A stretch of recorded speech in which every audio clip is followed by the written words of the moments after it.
Добро вечер. Вечерашнава емисија за македонските работи ја посветуваме на една многу интересна и автентична македонска приказна, а тоа се теракотните релјефи од Виничкото кале. За оваа емисија мој гостин ја поканив да биде магистар Магдалена Манаскова за разговор околу ова археолошка наша придобивка која што ја имаме и мислам дека треба да ја популаризираме многу почесто одошто она што ни се случува во јавниот етер. Пред да почнеме да разговараме, само сакам да те прашам, Магдалена, дали сгрешив во твоето презиме? Манаскова или? Манаскова, да. Добро. Бидејќи ми се случува понекогаш и јас како во една работа да ми забега мислата, па не сум сигурна дали правилно ги правам нештата. Не сгрешите. Но во секој случај, ние сме колеги, ти си археолог, јас сум историчар и на некој начин ние взаемно ги поминуваме сите оние настани кои што представуваат забележителни историски процеси, а особено во периодот на антиката. И за тоа ни сте потребни вие археолозите кои што многу постручно, многу подлабински и многу понаучно можете тоа да го направите од било кој. Се определивме да работиме темата околу теракотните релјефи, но пред да одиме на тоа, би сакала да дадеме една општа представа, бидејќи на југозападниот дел од Виница, на падините на Плачковица, вие го лоцирате археолозите Виничкото кале, што представува тоа? Дали е тоа град, каков град е, како го датирате, кои се датумите, хронологијата околу тоа? Така.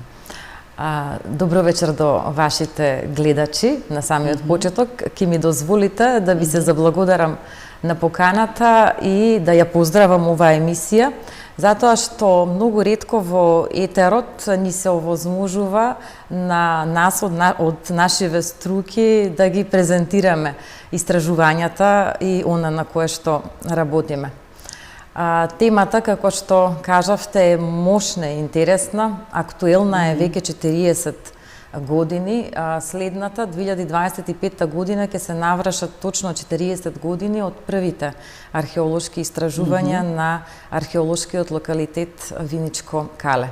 Локалитетот е лоциран малку порано, во 50-тите години, меѓутоа интересот за него, за да се започне со истражување, го предизвикува случајниот наод од страна на местното население во Виница на теракотните релјефи или попознати како теракотни икони.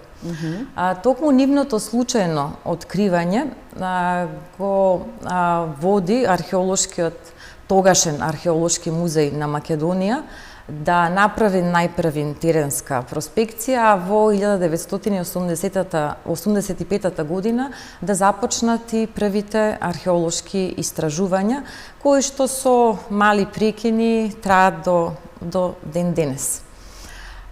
Во самите почетоци истражувале, морам да ги споменам неизбежно е, нели, првите истражувачи кои што работеле. Јас само ќе спомнам дека вие ни подготвивте и слайдови, имаме слики, така што ете веќе во вашето прикажување и кажување ќе оди еве го делот кој што археолошкиот локалитет на денешен степен на истраженост. Не ги споменав првите и долгогодишни истражувачи на локалитетот, доктор Коста Балабанов и Цоне Крстевски. Меѓутоа, освен нив, на Виничко кале работеле голем број навистина еминентни археолози од Македонија. Сега не би сакала да ги споменувам затоа што секако ќе испуштам некој, ги има повеќе, ги има повеќе, работеле и пишувале. и од досегашните археолошки истражувања особено се издвојува кампањата која што се одвиваше во периодот од 2008 до 2011 година, кога се истражи најголем дел од локалитетот и се добија нови сознанија како за самиот град, така и за најекспонираниот наод од локалитетот, а тоа се теракотните релјефи. Што се однесува до самиот локалитет, тоа е еден типично доцно-античко утврдување. Со последните истражувачки кампањи се заокружи комплетно утврдувањето, односно бедемот, има 11 кули, значи едно импозантно утврдување и на тој простор се живеело во еден широк временски диапазон од некаде 5000 години пред нашата ера, па последните траги на живот ги датираме некаде во 10 век, кога замира животот на локалитетот.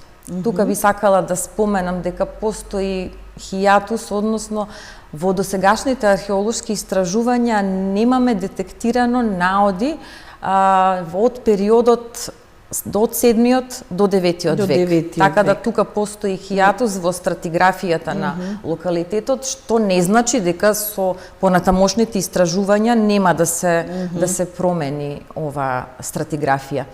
Најстарите траги на живот потекнуваат од енеолитот и се представени, јас мислам дека донесов и фотографии, се представени од најзначајниот примерок од Виничко кале од тоа време се типичните енеолитски фигуринки. Фигуринките, да. Женски фигурини кои што ги среќаваме на овие простори. Понатаму градот се развива во раната антика, имаме наоди од раната антика, тука ги поврзуваме со пајонскиот етнички субстрат како резидентен на овие простори преку аналогна керамика со, например, со билазора, со стоби и слично. Наодите не водат во римскиот период, кога за прв пат е изградено утврдувањето во 4 век. Постојат две фази од утврдувањето, втората е од 6 век, кога Јустинијан или во негово време се обновуваат голем број на тврдини во империјата, вклучително и тврдината на Виничко кале. Понатаму богатиот средновековен живот се илустрира преку некрополата која што е пронајдена, средновековната некропола, а имаме и еден многу интересен наод, тоа е депо на златни монети од периодот на Никифор II Фока и тоа е така еден ексклузивен наод кој што се чува во археолошкиот музеј на Македонија. Така да тоа накратко е стратиграфијата и животот како течал на археолошкиот локалитет Виничко кале. Се определивме да посветиме внимание на теракотниот релјефи, односно иконите. Пред да одиме на една посебна нивна илустрација и прикажување, што представуваат тие фактички? Како ги датирате, како ги толкувате представувањата што се на иконите? Теракотните релјефи од Виничко кале како ексклузивен наод, можам слободно да кажам, се всушност керамички плочи од печена глина, теракота, нели? На кои што во релјефна представа со помош на калапи се изведени сцени со христијанска содржина. Само малку ќе те прекинам, забележав во подготвувањето на емисијата дека вие археолозите наоѓате дека таа глина потекнува од непосредната близина на Токму така, од Природно-математичкиот факултет е правена анализа на неколку глиништа, затоа што Виница е позната и по изобилството на квалитетна глина, на неколку глиништа во околината на археолошкиот локалитет Виничко Кале, и во трудот изработен од неколку професори од Природно-математичкиот факултет е утврдено дека глината од која што се изработени теракотите потекнува од местноста која што носи име соодветно Грнчарка се вика. Дури и топонимијата упатува. Да, упатува на тоа и токму од таму ја земале глината за да ги изработат релјефите. Виничко Кале се наоѓа на патниот правец кој што води од Астибо кон Пауталија и патниот правец од Виничко Кале минува, нели говорам за патниот правец во античко време, минува токму покрај глиништето од каде што ја. Така да они биле поврзани и тоа било многу соодветно од таму да ја земаат глината.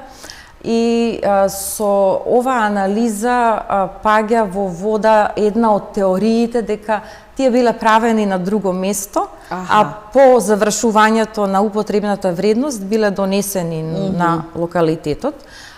Не, тие биле правени на самиот локалитет, пронајдени се остатоци од фрагментирани калапи, два, кои што едниот е од теракотниот релјеф со представа на Архангел Михаил, а вториот калап од теракотниот релјеф со представа на Свети Христифор и Ѓорги.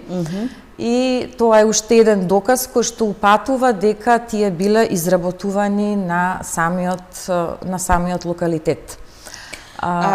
Пред да те пуштам да одиме понатаму, забележав дека во текстот што го подготвуваш се спомнува мост Мајорум.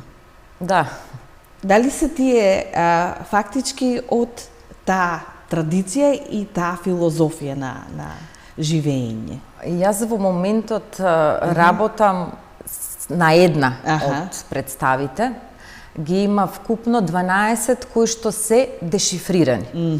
Една од убавините на теракотните релјефи е тоа што тие овозможуваат постојано да им се навраќаме и да ги реинтерпретираме. Значи, нивната убавина не е во тоа како изгледаат.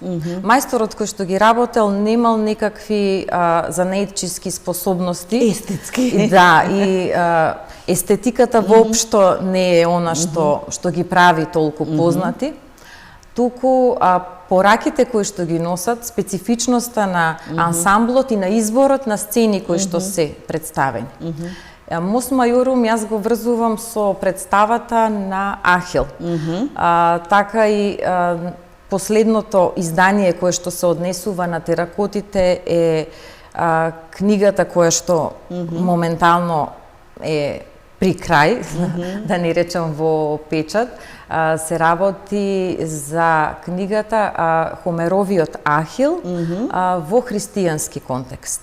Да, ние ќе се навратиме на тоа, но да продолжиме. Ахил го поврзувам преку Мост Мајорум, како всушност успеал да се задржи во периодот на... Јас забележав дека ти посветуваш внимание на она дали Ахил може да се толкува како еден вид пример за христијански Да, и кажувам дека не може, меѓутоа и како и зошто успеал да се најде во друштво на старозаветни ликови, во друштво на христијански маченици, нели на свети војни и слично. Меѓутоа се надевам дека ќе имаме прилика и повторно да говориме. Сега да се навратиме на основата на теракотните икони.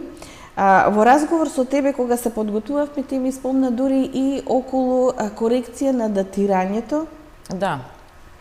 Па да го Па спомнеме. не би рекла корекција, меѓутоа на дополнување. На дополнување. Затоа што во археолошките кампањи од 2008 до 2011 година навистина се добија податоци кои што овозможија за прв пат теракотните релјефи или икони, сега не е грешка да се употреби терминот икони, тие не се икони во вистинска смисла на зборот икони, меѓутоа се икони во македонската археологија поради тоа што го представуваат.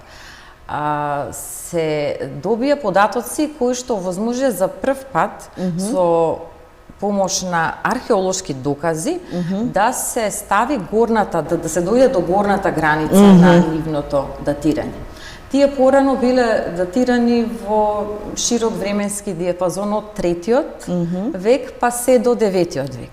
Различни истражувачи, различни истражувачи ги толкуваат и ги датираат на различни начини, врз основа на иконографијата, врз основа на палеографска анализа на латинските надписи. Не споменавме нели дека на сите нив има латинска сигнатура, латински надписи.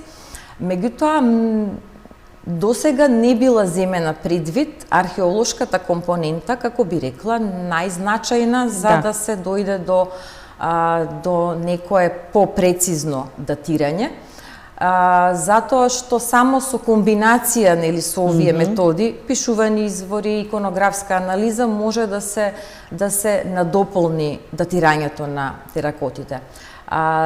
Долната граница и претходно беше поставена затоа што одредени ликови не би можел, што се представени на теракотите, не можат да се јават како такви порано од 4-тиот век, затоа што тогаш нивниот култ станал активен и тогаш биле представувани. Меѓутоа горната граница беше дискутабилна и при последните археолошки утврдувања ја поставивме 530 година како период кога завршува нивната употребна вредност. Ран 6 век и веќе подоцна ние ги наоѓаме само како isfрлени, значи тие се во употреба. Така. Ниту една немаме досега пронајдено теракотни релјефи инситу, тоа значи дека на начин на кој што биле употребувани. Нивната употребна вредност се уште е на ниво на теорија. Има различни теории. Теоријата која што е многу добро елаборирана од страна на професорката Елизабета Димитрова, говори незината теорија е дека биле употребувани како декорација на гробниците на христијаните кои што живееле на Виничко кале и таа е научник кој што за прв пат ги дешифрира соодветно од аспект на иконографија, за прв пат некои сцени ги им дава точен назив, односно дешифрира што всушност представува сцената. Меѓутоа, проблемот во оваа теорија е дека археологијата досега нема потврда на постоење на гробни структури каде што би биле аплицирани како декорација теракотите. По завршувањето на обимните археолошки истражувања во 2011 година се направи едно мапирање на сите досега пронајдени цели и фрагментирани примероци од теракотите. Врз основа на тоа мапирање тие можат да се поврзат со два резиденцијални објекти на локалитетот, од кои што едниот има конекција со една од црквите. На Виничко кале има две, една голема базилика и една мала црква. И можно е да тој резиденцијален објект да бил резиденција на црковниот великодостојник кој што служел тука. Една од друга предпоставка е нивната поврзаност со една од кулите на источниот бедем. За да ги потврдиме или да ги отфрлиме овие претпоставки, секако потребни се уште археолошки истражувања. Меѓутоа, што се однесува до датирањето, факт е дека ние не ги наоѓаме по 530 година. Сите тие се најдени во подолните слоеви, датирани со монети, и така да нема дилема дека по 530 година пораката која што тие ја носеле повеќе не била пожелна, токму затоа и биле отстранети. Исто така може да се спомене дека секако биле аплицирани, секако представувале некаков декор, затоа што на голем дел од примероците од задната страна се пронајдени отисоци од малтер и од камена подлога на која што тие биле аплицирани. Тоа е уште еден доказ дека биле отстранети, уште еден доказ кој што не оди во прилог на теоријата за нивна фунерарна функција, ако се земе предвид респектот кон тие гробници кои што го има, и ако биле аплицирани во тој контекст, нема зошто да бидат отстранувани. Најверојатно имале некоја јавна улога, така да и порака можеби. По конституирањето на строгите црковни канони во 6 век, веќе тој репертоар не можел да биде во употреба и токму затоа биле отстранети. Меѓутоа, се уште престојат истражувања кои што се потребни токму во насока на потврдување или докажување на оваа теорија. Од гробни структури на Виничко кале е пронајдена само една крипта во рамките на резиденцијалниот објект за кој што говорам, ограбена уште во античко време. Криптата е од 6 век, датирана исто така со монети, и нема знаци дека била декорирана на ваков начин и дека теракотите биле употребувани за ваков вид на декорација. Што кажува мапирањето? Колку се наброи овие многу икони? Затоа што обично има погрешен впечаток поврзан со нивната уникатност, дека се работи на пример за еден примерок, па затоа се вредни, затоа се уникатни. Не, тие се работени со калапи и од еден примерок има од еден мотив има многу примероци. Интересно кај нив и зошто се уште ја возбудуваат стручната и научна јавност и фактот што голем дел од тие мотиви се уште недешифрирани. Тие се како некоја сложувалка, од некој имаме пронајдено речиси сите делови, меѓутоа фали делот со сигнатурата, така да не се знае, на пример, за кој светец станува збор, што е представата. Имаме, на пример, само сигнатура Санктус, свети некој, а кој се уште го немаме најдено делчето кое што недостасува. Сакав пред да одиме да ги прикажеме иконите, да прашам, дали овој е специфичен наод, дали може да се поврзи со некои слични, дали во регионот сте препознале некоја сличност со нив, или тие се, да речеме, на некој начин ендемични? Па, сличности има, точно. Да. Ги има во Северна Африка, во Тунис, како аналогни, меѓутоа уникатни се во смисол на програмската, на изборот на представи, и постојат сцени кои што не ги среќаваме на ниту едно друго место во светот. Да, јас оно што го разгледав беше навистина освен овде укажува на некоја специфика. Тој комплетниот аранжман е уникатен. Постојат сцени кои што нели ги има и на други места изведени во истиот медиум, меѓутоа во ваква програма и на ваков начин направени се уникатни. Токму затоа се интересни и токму затоа се најизложуван артефакт од Македонија. Значи не постои речиси музеј во поголемите европски земји каде што не биле изложувани и интересот за нив е присутен и до ден денес. Еве моментално додека говориме се на изложба во Подгорица.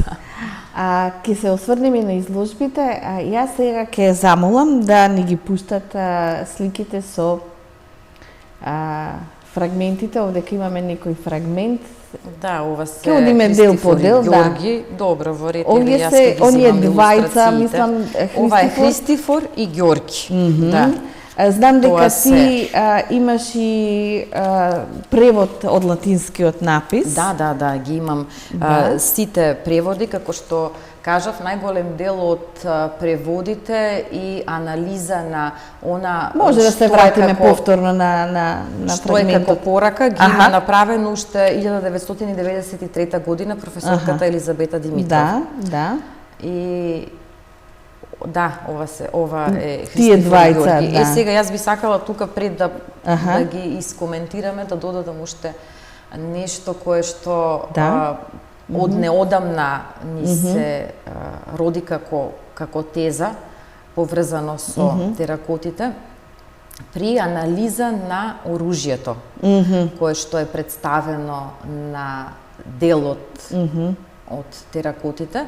Анализата ја направи професор Бошко Ангеловски како експерт за античко оружје. Ни беше гостин, разговаравме на таа тема, многу интересна. И при анализата на оружјето, всушност дојдовме до заклучок дека сите антропоморфни представи, сите човечки представи на теракотите се војници.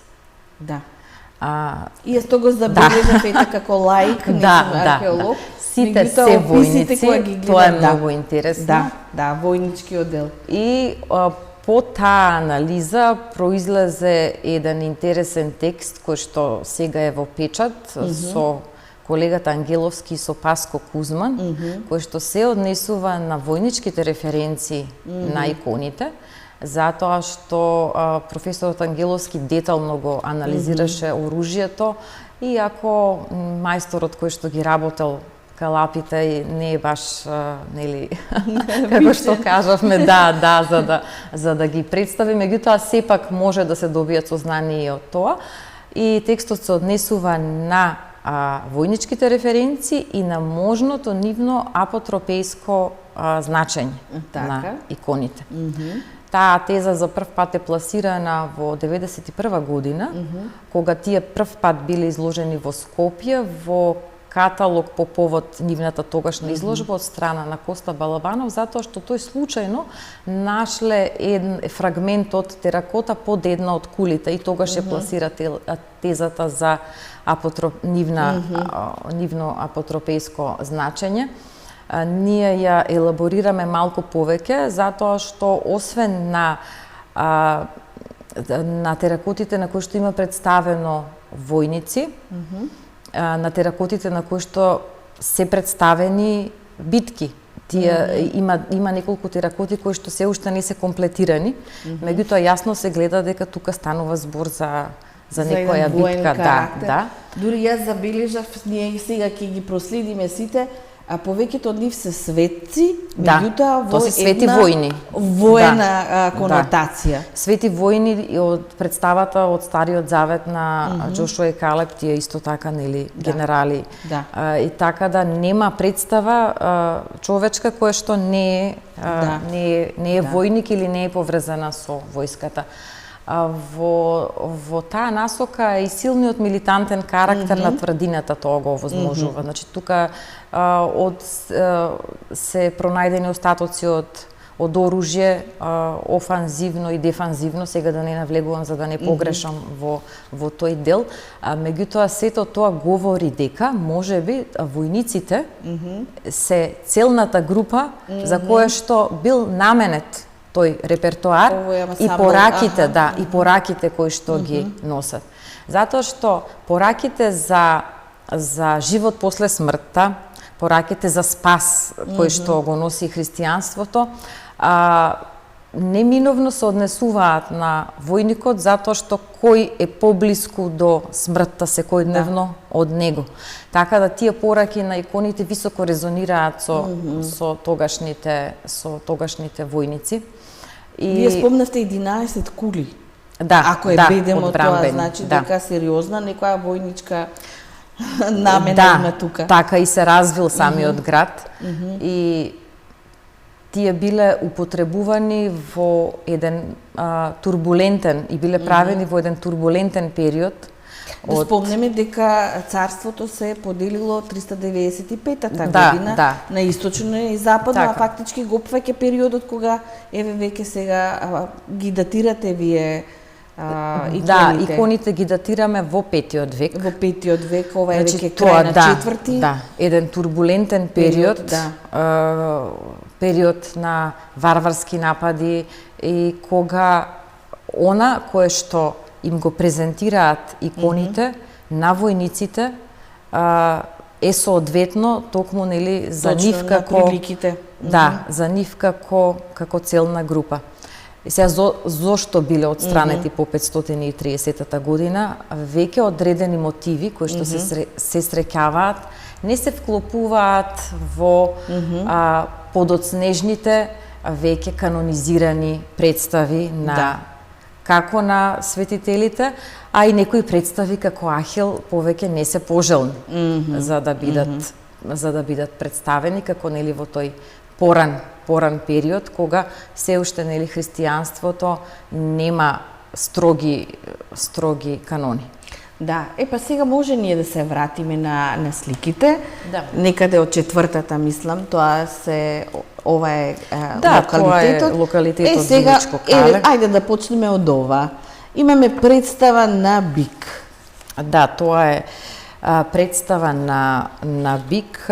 Всушност се работи за 65-тиот псалм на Давид, кој што е илустриран на оваа представа. Читаме на латински околу представата: жртви паленици ти принесувам тебе. Тоа е текстот, тоа е пораката и нели 65-тиот псалм на Давид. Знаеме дека во 5-тиот век на сила е забраната за жртвувањето. А жртвувањето е составен дел од ритуалите на римската војска.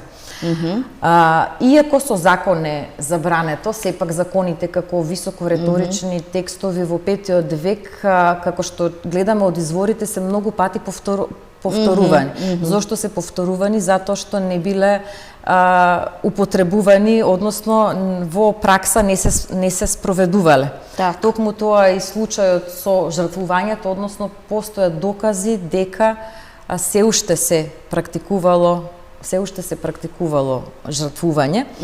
Дали се тоа траги уште од паганството? Да, тоа е очигледна реминисценција на суовете, аурелиите, значи или тауроболиум, жртвувањето на бикови пред битка.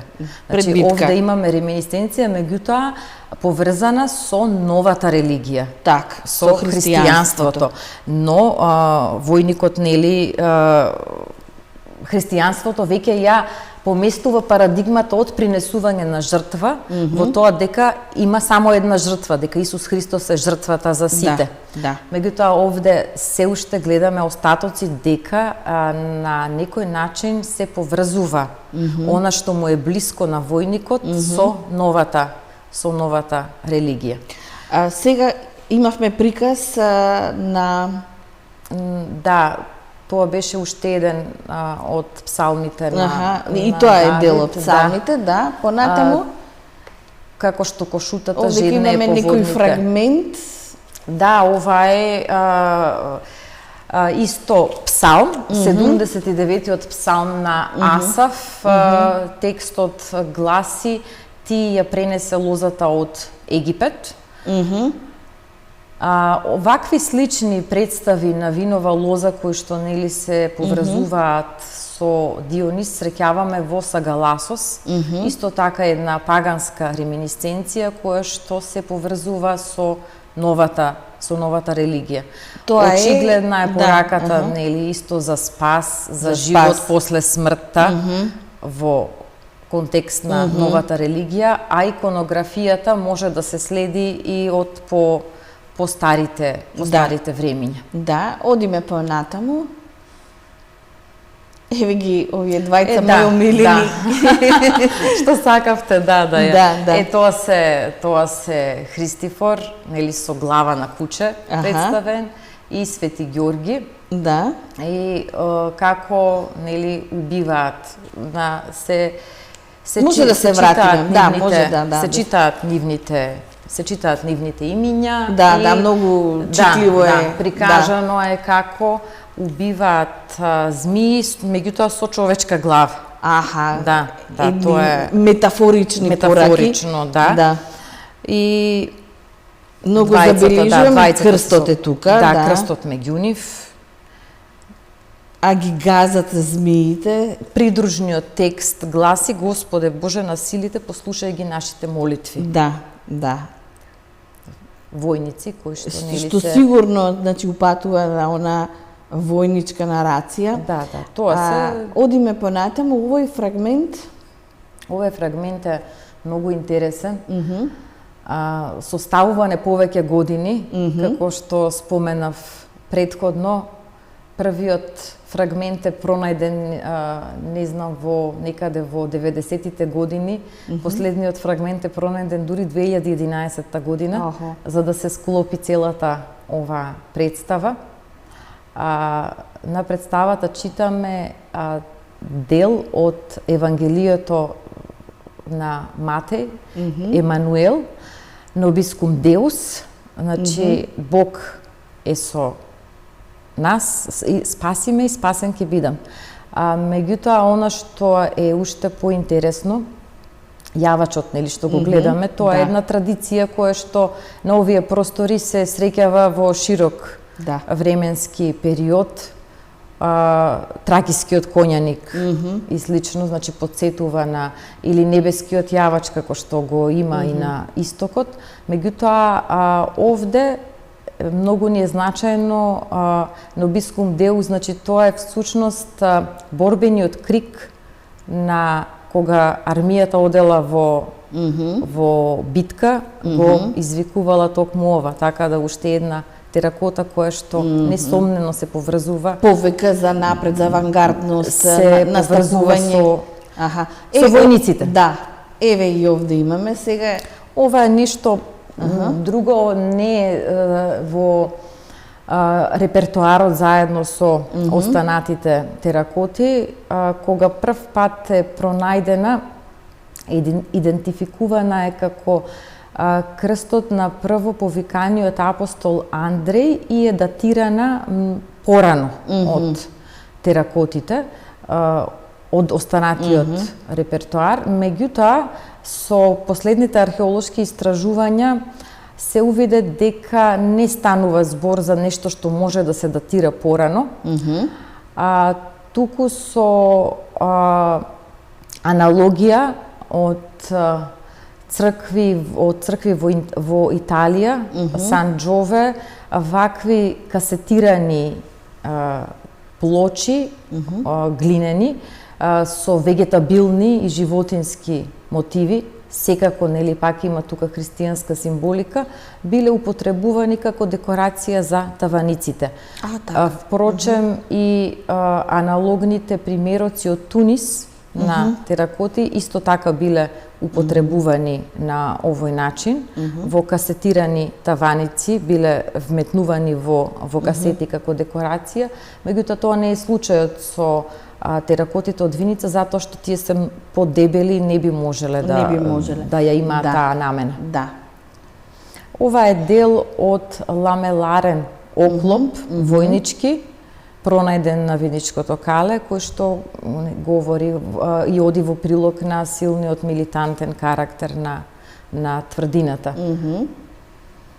И на теоријата дека теракотите всушност биле во употреба за војниците како нивна примарна публика. Ова е умбо, тоа е средниот дел од штит. Исто така дел од војничка опрема. Од војничката опрема, да. Понатаму да видиме како оде, да и ова беше интересно. Ова е теракотата со представа на старозаветните Џошуа или Исус Навин и Калеб. Тоа е моментот пред битката на Гаваон, кога Џошуа го запира сонцето над Гаваон. Тука е представена оваа сцена. Исто така војници во полна војничка опрема. Карактер воопшто не од доцноантичкиот период. Застанува. Овие се скиците. Да, ова е скица на една представа која што се уште ја немаме пронајдено во целост. Професорката Димитрова ја идентификува како чудото на пророкот Елисеј, односно една епизода од животот на старозаветниот пророк Елисеј. Се уште не е пронајдена целосна представа, односно еве читаме Санктус, меѓутоа не знаеме за кого се работи, конкретно за што се работи и дали оваа нејзина теорија може да се потврди. Се надевам дека со понатамошни археолошки истражувања ќе се пронајде делот што недостасува и сознанијата ќе се збогатат. Да, одиме понатаму, може да ни пустите да ги гледаме другите. И ова е интересно. Ова е Свети Теодор. Да. Свети Теодор, драконо убиец, меѓутоа тука гледаме дека тој всушност не го убива, туку го носи како банер. Го носи, како интересна е во музеот на град Виница нема се уште целосна представа и исто така и од оваа представа. И уште еден војник. Уште еден војник, да.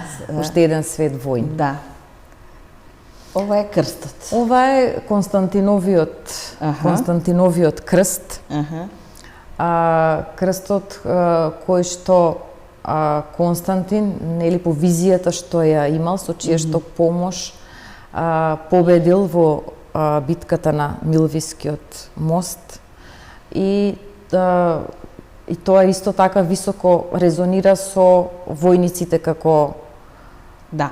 Јас само на кратко ќе кажам дека станува збор за Константин Велики. Да, за Константин Велики, да се извинувам што јас повеќе за публиката кажувам. Така е, често пати ни се случува ние нештата ги знаеме па и не ги објаснуваме. Не верете, нели, па и така ја концепиравме емисијата да биде за пошироката публика. Неговата престолнина е веќе поранишниот Бизантион, односно Константинопол, денешен Истанбул. Меѓутоа градот во негово време е именуван по него. Така. На теракотниот релјеф читаме: крсту Христов победувај и овозможи им победа на сите кои ти се надеваат. Исто така силна милитантна референца. Мотивирачка, така. Да. Триумфалното значење во уметничката продукција, нели го добива токму по битката која што ја споменавме од 312-та година. Ова го коментиравме, за жртвувањето. Ова е дел од локалитетот. Како ова е од воздушно снимено. Да, ова е снимено една перспектива воздушна. И мислам следеа уште 2-3 или можеби ги завршивме сите, ќе забележиме, ќе видиме. Еве и ова. Ова е местото каде што е во 85-та година е најдена најголема концентрација. Тоа е дел од бања која што се поврзува со резиденцијалниот објект за кој што зборував пред малку. Тука е најдено депо на теракоти по завршувањето на нивната употреба, односно откако веќе биле отстранети како некој од начин зидовите. Складирани. Дури и личи така во сликите кои што ги гледавме од откривањето дека не биле така исфрлени, дури дел од нив дури и биле складирани, меѓутоа тие се наоѓаат на целата површина на теренот како шут, како исфрлени веќе. Јас ќе застанам на оваа слика, бидејќи преска го спомнавме Ахил и почитувањето на обичаите на нашите предци во тоа време, мос нели мајорум, тоа беше обидот за чувување или конзервирање или пак разгласување на она што представувало традиција во еден период. Ова е мощна и интересна представа. За прв пат се пронајдени неколку фрагменти уште при првите истражувања, меѓутоа не била пронајдена сигнатурата, односно дека пишува Ахилес. Представен е Ахил, стои до столб, држи најверојатно копија, не може да се види поради оштетувањата во долниот дел, и во горниот десен нагол најверојатно кентаурот Хирон. Односно, ова би било сцена од епизода која што многу често се представува во римската уметност од образованието на Ахил, затоа што тој дел и Хомер како автор биле неизоставни од образованието на римската аристократија. Да, јас ја имам овде, меѓутоа може да ја видиме, не знам. Може. Сепак подобро би било. Јас ставам на камера и веќе. Да. Ова е теракотата, меѓутоа подобро би било цртежот затоа што подобро се гледаат деталите. Ова е дел всушност од дистинктивната римска иконографија од доцната антика и го означува само дефинирањето на статусот на римската аристократија во 5-тиот век. Така да воопшто не е чудно што во 5-ти век го среќаваме Ахил. Ке ти дозволам, само сакав да прашам, како што е скицата, ние во левиот горен агол гледаме и крст. Поврзување имаме со христијанството, порака имаме? Па не би рекла дека Ахил го поврзувале со христијанството, затоа што тие, за разлика од некои други митолошки херои, како например Теза или Одисеј, не му дале на Ахил христијански предзнак пред се, затоа што тој не бил соодветен за да биде христијанизиран, за да стане христијански херој. На самата теракота, нели, читаме Ахилес, името му е фланкирано со два крста, што го прави дел од репертоарот, затоа што ние го наоѓаме заедно со и овој примерок го наоѓаме заедно со останатите примероци. Не го наоѓаме издвоено. Понатаму кај него нема санктус, што значи дека нема светец, не се смета.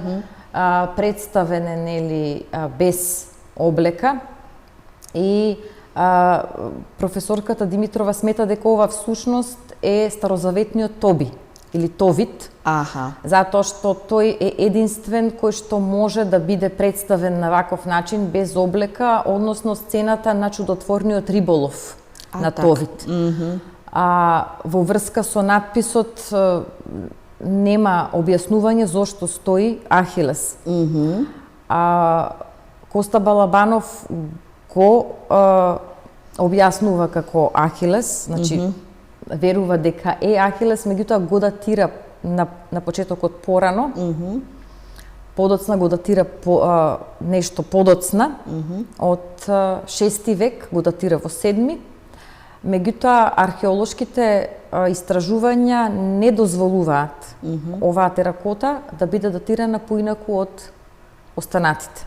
Тие сите се наоѓаат во исти контекст и биле дел од исти репертоар, од иста приказна, која што не иста била намена, иста намена. И неверојатно така да во одреден временски период од доцната антика, дали црковниот или воениот великодостојник кој што живеел на археолошкиот локалитет Виничко Кале, ги нарачал теракотите, и за разлика од мајсторот кој што ги правел, тој бил високо образован, затоа што тука наоѓаме теми кои што говорат за едно длабоко познавање на христијанската религија, тогашна од 5-тиот век. Меѓутоа, преку Ахил го гледаме и она, нели, што го споменавте, Mos Maiorum како дистинктивна одлика на секој што во Рим, нели, се смета за образован, се смета за дел од образовната елита. Токму изборот на сцената од животот на Ахил, во 5-тиот век имаме голем број на представи, и во 4-тиот и во 5-тиот век, без разлика на доминацијата на христијанството како религија, имаме голем број на представи на Ахил, на животот на Ахил, на моменти од Тројанската војна, на моменти од неговото детство. Многу е честа представата на тоа како, нели, тој се криел на островот Скирос и така, значи комплетно целиот живот на Ахил го гледаме на најразлични во најразлични медиуми. Тој бил многу популарен во тоа време. А тука е одбрана сцената од неговото образование, кој што исто така се поврзува со римската паидеја, која што, нели, е дел од образованието на секој римјанин, вклучително и Хомер како основна лектира, така условно кажано, според која, нели, се образува римската елита. Така да нарачателот преку ова сакал да го потврди својот статус, затоа што токму на теракотниот релјеф ги наоѓаме сите оние карактеристики кои што во тоа време биле потребни и биле значајни за некој да има некоја таква функција. Освен образованието, нели, Mos Maiorum, тука и виртус и сите други елементи кои што би требало да ги поседува за една аристократска елита образована. Тој можел да биде образован, меѓутоа можеби не морал да биде со таков аристократски бекграунд. Можеби сака да покаже дека е образован, затоа што говориме за период во 5-тиот век кога многу често и не аристократи станувале, нели, дури императори. Императори, апсолутно така е. Бидејќи овој ансамбл е прилично атрактивен, јас се сеќавам дека уште вие спомнавте уште од 1985 година кога започнува толкувањето, проучувањето, уточнувањето на целата ова приказна за виничкото кале. Знам дека се организира и изложби, како во регионот, но и понатаму, подалеку, и во континентот. Ајде и на тоа да се осврнеме малку. Како се одвива изложбите, каков беше приемот и во регионот, но и пошироко во Европа. Јас не би можела да говорам за далечното минато, затоа што тие се присутни во светските музеи многу одамна. Изложувани се во Ватикан, во Рим, во Париз, во Минхен, во Анкара, во галеријата Трети Јаковски во Москва, во Оксфорд, се изложувани, понатаму во Кордоба, во Шпанија пред некоја година. Мислам дека и ќе заборавам некоја изложба, затоа што навистина интересот за нив е многу голем. Само пред една година беа дел од една престижна изложба, наречена од Константин до Јустинијан, и од целата селекција, нели, од целиот свет беа селектирани токму теракотите за да го представат зачетокот на христијанскиот модел на представување ликовно. Така да интересот за нив се уште е актуелен, можеби повеќе надвор отколку кај нас. Тие моментално се на изложба во Подгорица. Поради големиот интерес на тамошната публика има најави дека можеби ќе гостуваат уште во 2 галерии во Црна Гора. Така да се надевам дека и понатаму ќе го предизвикуваат интересот како на стручната и научна, така и на пошироката јавност. Пред се поради тоа што се уште има голем број на прашања поврзани со нив, кои што не се одговорени. Прашања поврзани со теракотите, прашања поврзани со археолошкиот локалитет Виничко Кале, и затоа во интерес е повеќе да се вложува во археолошки истражувања токму на археолошкиот локалитет Виничко Кале. Да, ние и кога ја подготвувавме емисијата, разговаравме дека сепак треба да му се посвети доволно внимание и на овој дел од Македонија, кој што е навистина многу богат со археолошки информации, локалитети, кои што секако треба да бидат и повеќе проучувани и разработувани. Добри сме, имаме уште малку време. Сакав да завршиме со нешто што јас и ти го почнавме како разговор пред да почне емисијата. Рековме, потребно е вложување во науката, потребно е да се вложува во археологијата.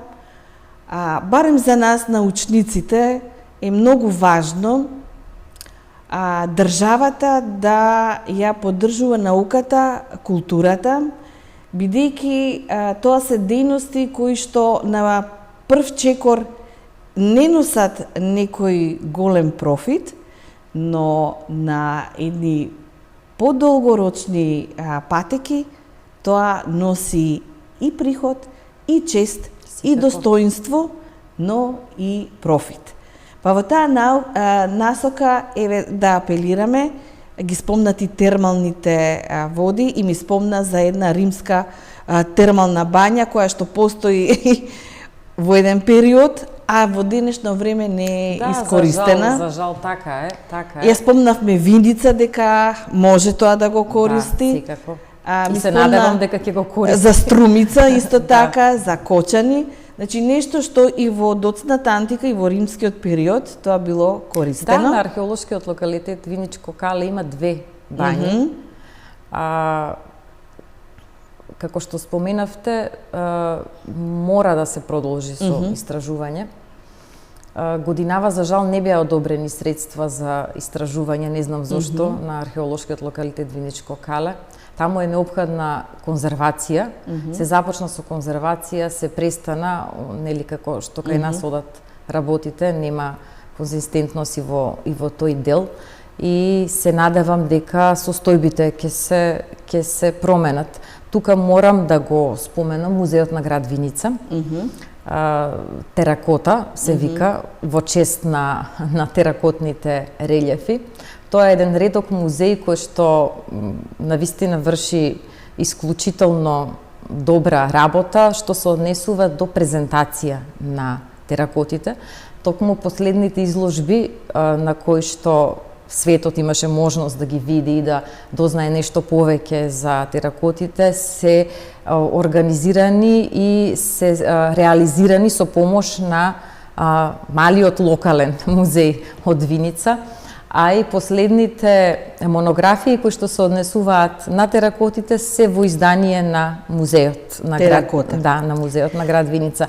Така да тоа е нешто кое што заслужува респект, затоа што сметам дека многу значаен дел од работата на музеите покрај обработката на материјалите е и презентацијата на она кое што тие го имаат, а тоа музеот во Виница го прави, па сега да ги пофала малку совршено. Така, на еден достоен начин. Да.